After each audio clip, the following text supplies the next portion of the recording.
Alright, this is just a video to show how to clean your trap in a Samsung and most front loader with the clean out on the front. This is about 10 years old, this model, but they're pretty consistent. I just put a towel in a shallow tray, so that just pops open. You have your drain line here and your strainer. Basically just open that. We've got this little plug that goes on this hose line.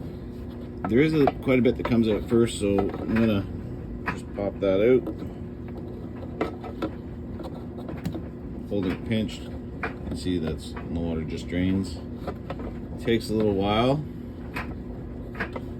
Now that we've got most of the water out, and there's about 2 cups, so a little more than I remember from last time. You have the cleaner, or your sieve there,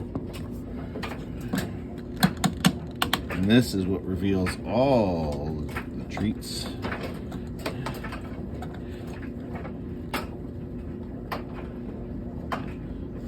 So you can see that's the cleaner here, full of soap, full of hair. 3 women in this family, a couple, a dog and a cat, 2 pets. So that's about it. Just clean it that way, put it back in, make sure the seal is good. No cuts, no rips, it's intact. This is probably due for a self-clean, just a lot of soap residue. Just put that back in. Couple clips, plug that back in, and there's a little spot for it to rest up here, at least on this model. Drain the water, and you're done.